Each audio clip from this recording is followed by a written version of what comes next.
আজকে দিদিভাই কিচেনে আমি বানাতে চলেছি শাক দিয়ে একটা তরকারি, মাছের মাথা দিয়ে এবং টক মাছ দিয়ে। তো শাক, বেগুন, আলু আর শুকনো লঙ্কা, পেঁয়াজ কুচি, ফোড়ন থাকবে। আর টকের জন্য থাকবে বড়ি, তেঁতুল এবং ওলকপি। মাছ তো থাকবেই। এখন আলুটা ভেজে তুলে নেব। আলুটা ভেজে তুলে নাও। আলুটা হালকা ভাজা হয়ে গেছে, এবার তার সঙ্গে আমি বেগুনটাও ভেজে নেব। কি আমার কথাগুলো তুলি।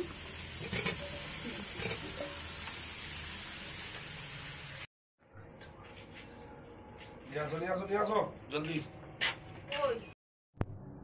প্রথমে আমি মাছটা ভেজে নেব।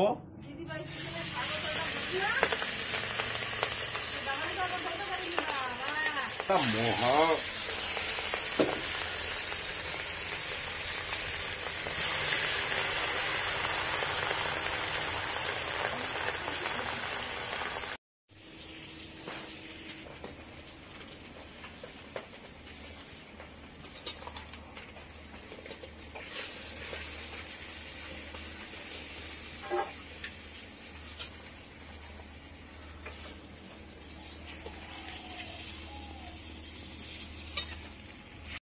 তেজপাতা দিয়ে দিলাম একটা দুটো, মাগুর মাছ আর শিঙি মাছ দিয়ে দিলাম। তারপরে এই যে শুকনো লঙ্কা একটু চিড়ে দিয়ে দিচ্ছি। ঠিক আছে তাই বন্ধুরা, আমি চিড়ে বলছিলাম, পিছন থেকে বললো চিড়ে হবে না, বললো কেটে। বাস আদাটাও দিয়ে দিলাম।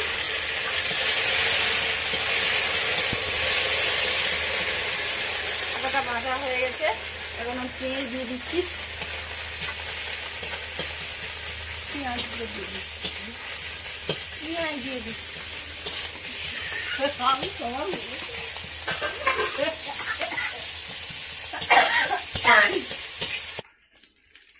এখন একটু হাফ চামচ গুঁড়ো লঙ্কা দিয়ে দেব।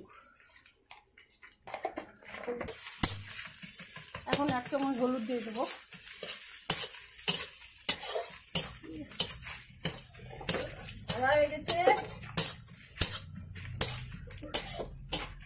মাথাগুলো দিয়ে দিচ্ছি। খুন্তি দিয়ে একটু ভেঙে দাও।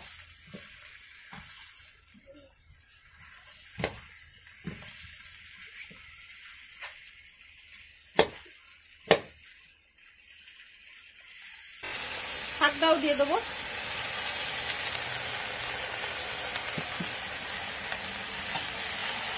আস্তে আস্তে নাড়তে হবে।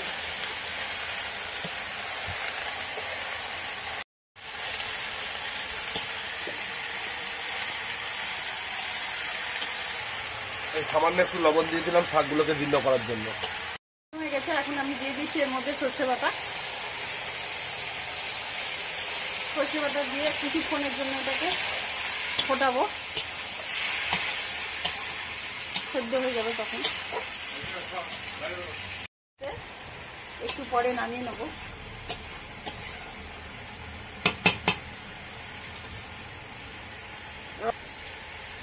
রসটাকে নেড়ে নিতে হবে।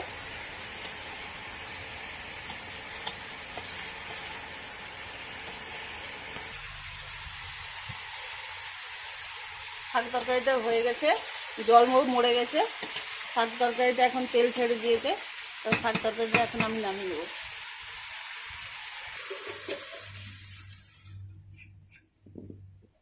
একটু তেল দিয়ে দেবো বড়ি ভাজার জন্য। বড়িগুলো দিয়ে দেবো। বড়িগুলো হালকা ভেজে তুলে নিত।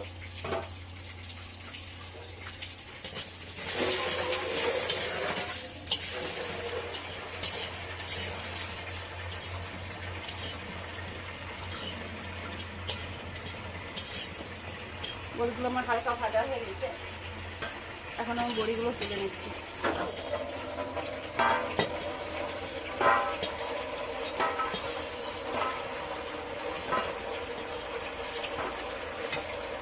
করবো তার জন্য তেল দিতে হবে।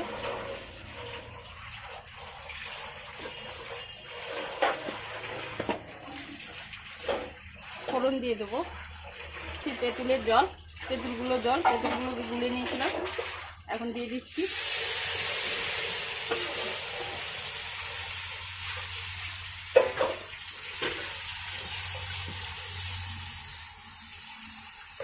দিলাম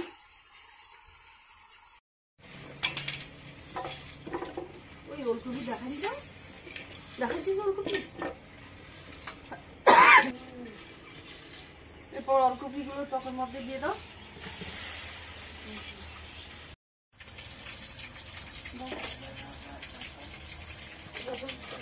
তোমার মতন হলুদ দিয়ে দেবো।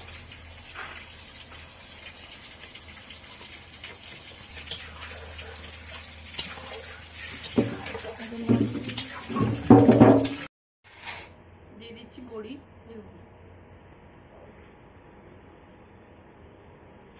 এবারে আমি মাছ দিয়ে দেবো টকের মধ্যে।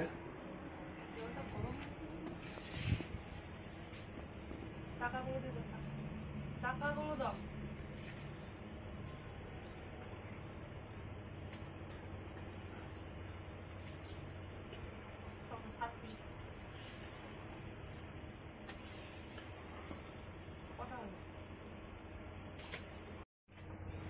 এবারে আমি বড়িগুলো দিয়ে দিচ্ছি।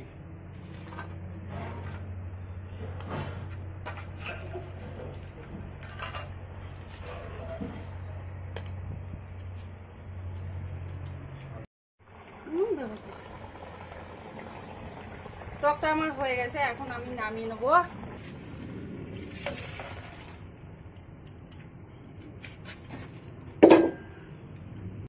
গ্রীষ্মের দুপুর এরকম টক তেঁতুল দিয়ে বানানো আর একদম শাকের তরকারি আপনারা বাড়িতে রান্না করে খেলে দেখবেন, খুব ভালো লাগবে। আমার চ্যানেলটি সাবস্ক্রাইব করবেন এবং লাইক ও কমেন্ট করবেন এবং পুরো ভিডিওটি দেখবেন, অবশ্যই শেয়ার করবেন।